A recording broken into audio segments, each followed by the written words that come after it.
In this video, we will see few more examples of metric spaces.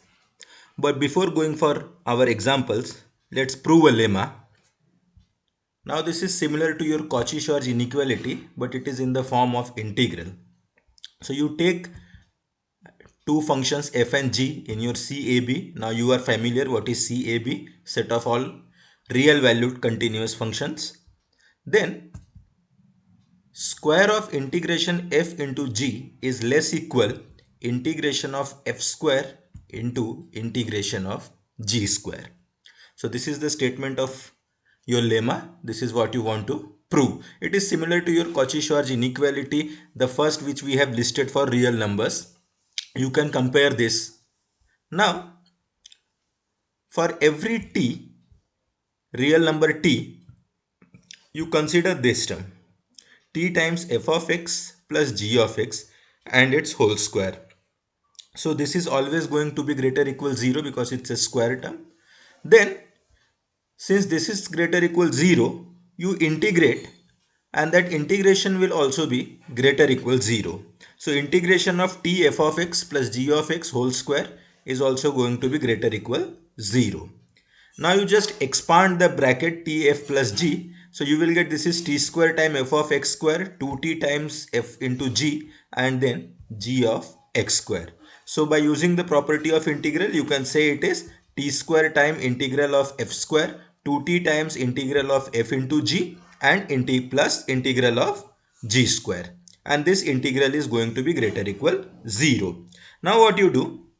You take your a to be f of integration of f square and b to be integration of f into g and c to be integration of g square.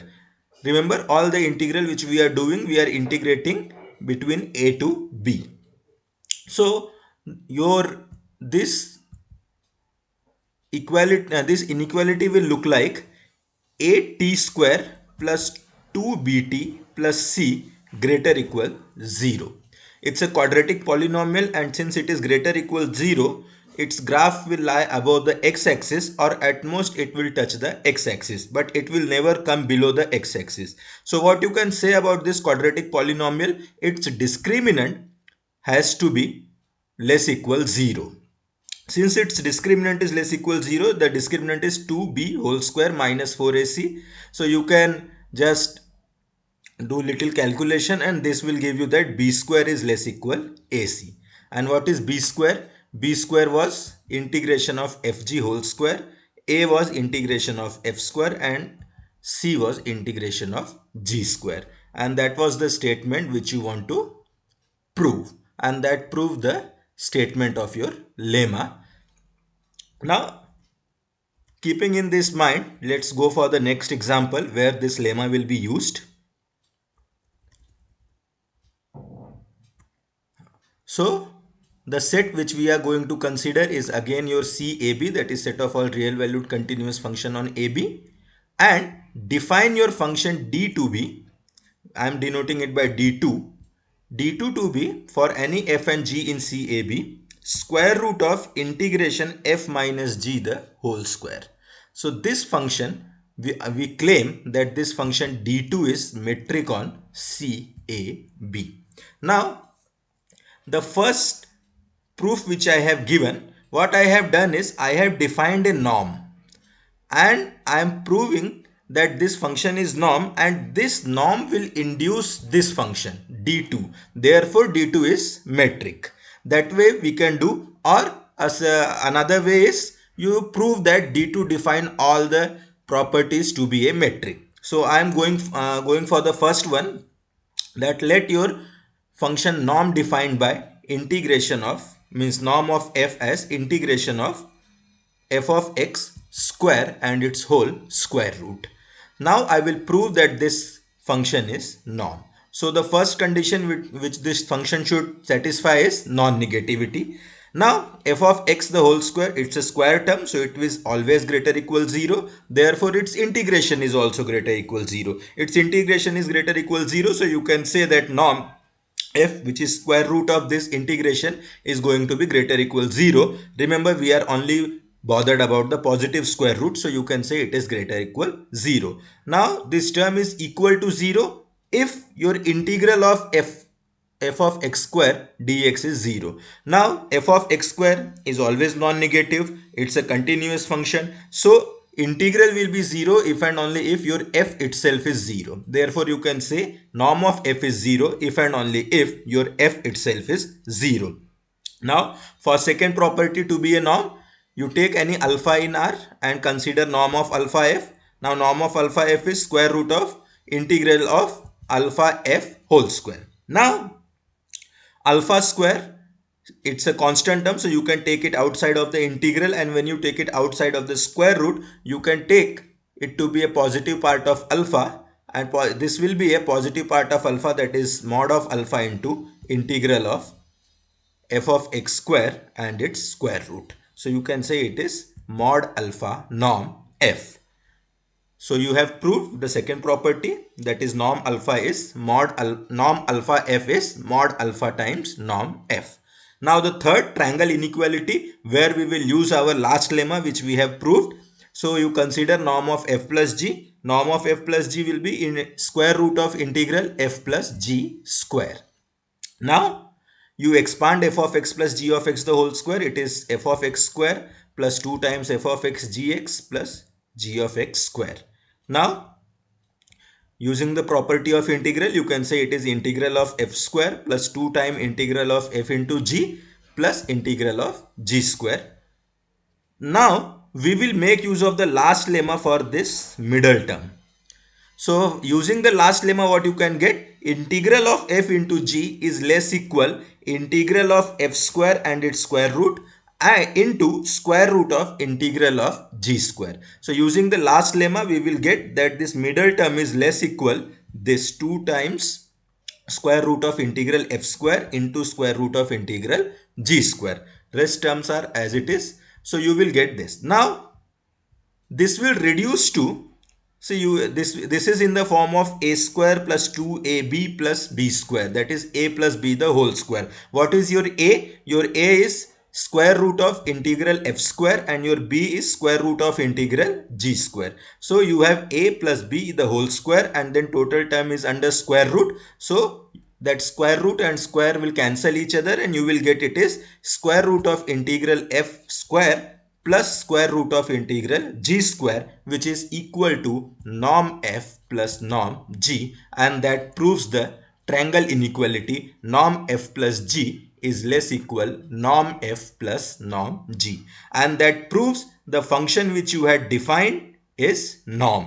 Now which metric will it induce? So norm f minus g will be integral of f minus g square, that is d2 what is given to you. So from here also you can conclude that this metric d2 is induced from the norm 2, therefore it's a metric, and CABD2 is a metric space.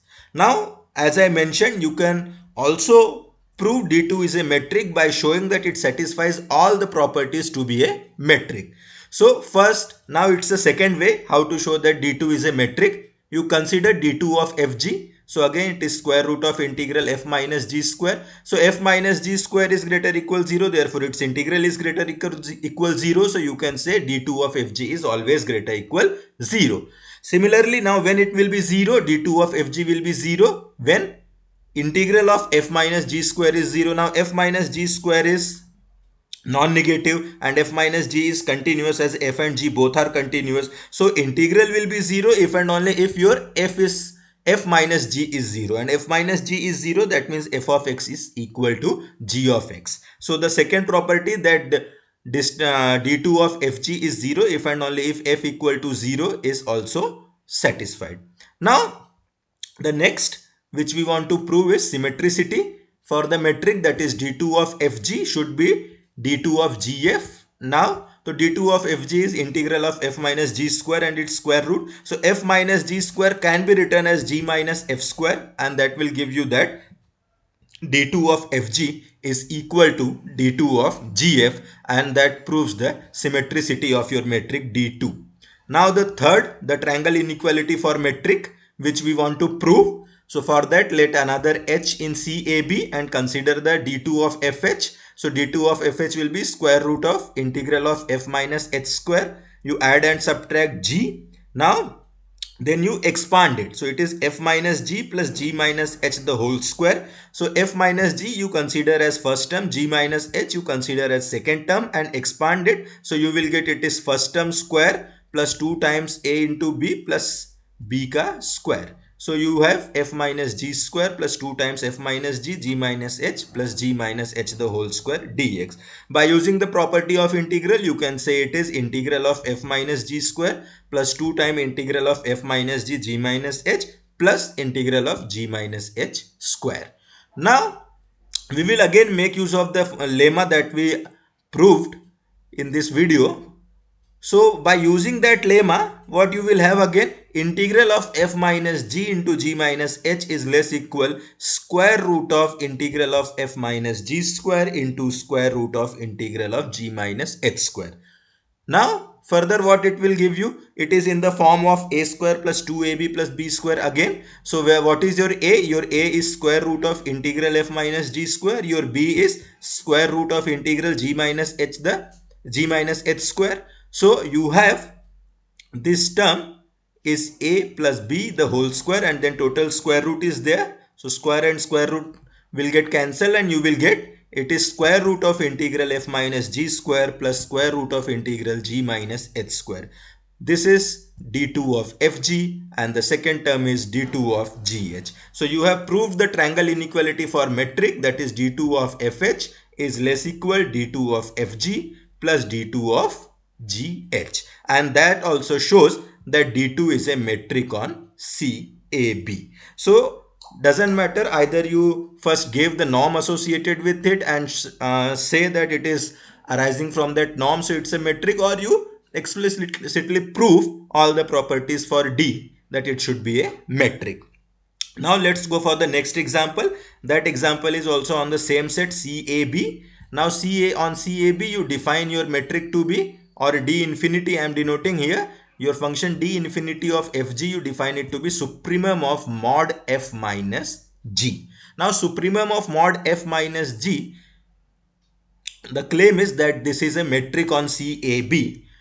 So here first I am proving it by showing that D infinity satisfies all the properties of metric, and then I will show that it is arising from some norm. So by both the method I am going to show it. So first we will show that it satisfies all the properties of metric. So D infinity of fg is supremum of mod f minus g. So it is again modulus absolute value function, so it has to be greater equal 0. Now when will it be 0? So supremum of f minus g is 0, means distance between f and g will be 0 if and only if supremum of f minus g is 0. So if supremum of f minus g is 0, that means f of x minus g of x should be 0 for all x, because modulus is always greater equal 0 and supremum is 0, so all other terms has to be 0. That means D infinity of fg is equal to 0 if and only if f is equal to g.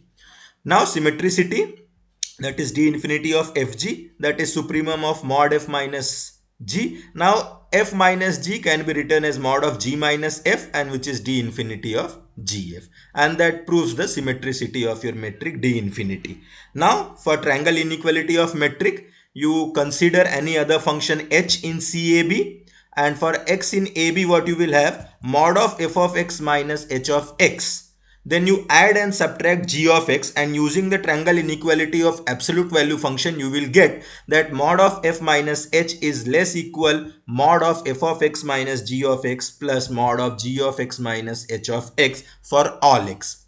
But mod of f of x minus g of x is definitely going to be less equal to the supremum of mod of f of x minus g of x, that is your D infinity of fg. Similarly, g of x minus h of x, its modulus is going to be less equal to the supremum of mod g minus h, that is D infinity of gh. So what you have is f of x minus h of x is less equal D infinity of fg plus D infinity of gh for all x. Since it is true for all x, you can take the supremum, and its supremum of mod f minus h is also going to be less equal D infinity of fg plus D infinity of gh, and its supremum of f of x minus h of x is what? It is d infinity of fh. So you have proved d infinity of fh is less equal d infinity of fg plus d infinity of gh. That means you have proved the triangle inequality of metric, and that will prove that d infinity is a metric on CAB. Now the second way which I was discussing, that you define a function, you define a norm which will induce that metric d infinity. So the norm I am defining it to be norm f to be supremum of mod f of x. Norm of f to be supremum of mod f of x. Now let's prove that it's a norm. So first of all, it has to be greater equal 0. So again, it's a supremum of absolute value function. So it's greater equal 0 only. And when it be 0, so norm of f infinity will be 0 if and only if supremum of mod f is 0. Supremum of mod f is 0 will imply that f of x is 0 for all x. That means f itself is 0. Now second, for scalar alpha, norm of alpha f is supremum of mod alpha f. Now mod alpha, so it can be written as supremum of mod alpha into mod f of x, and mod alpha I can take it outside and I can say it is mod alpha times supremum of mod of f, and that I can say it is mod alpha times norm f. Now the third, triangle inequality for norm. So for any x in AB, what you have is mod of f of x plus g of x is less equal mod f of x plus mod g of x, for the by using the triangle inequality of absolute value function. But mod f of x is definitely going to be less equal to the supremum of mod f, and mod g of x is going to be less equal to the supremum of mod g of x. That means mod of f is less equal norm f, and mod of g of x is less equal norm g. So what you have is mod of f of x plus g of x is less equal norm f plus norm g for all x. So if you take supremum, so supremum is also supremum of f of x plus g of x is also going to be less equal norm f plus norm g, and that proves the triangle inequality for norm. And so what you have is norm f infinity, which you had defined is a norm on CAB, and which metric will it induce? That is norm of f minus g will be supremum of mod f of x minus g of x, which is nothing but your d infinity of fg. And that means you are saying d infinity is induced from norm infinity, and norm infinity is norm, so d infinity has to be a metric. So CAB d infinity is a metric space. Now what does geometrically this d infinity represent? Geometrically, if you see the definition of d infinity, it is supremum of mod f of x minus g of x. That means it represents the largest separation between the graphs of f and g. Now what do you mean by largest separation? Like here one example I have given. In blue I have taken a function g, in red I have taken a function f. So where do they separate, means have the maximum separation? That is denoted by this dotted line, and I'm saying that is d infinity. So this distance is the maximum between the graph of f and g, and that is representing your d infinity metric. Now remember, I didn't discuss what is the geometrical interpretation or geometrical meaning of your D2 metric on CAB. See D2, where the way we had defined here. So it was, if you take D2,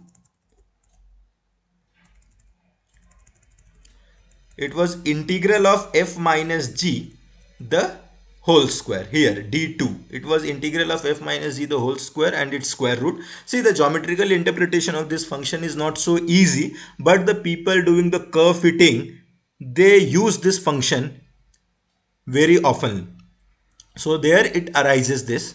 So right now I am not discussing the geometrical interpretation of this, but geometrical interpretation of d infinity is definitely you can think of, and that I have already given, that it is maximum separation between the graph of f and g.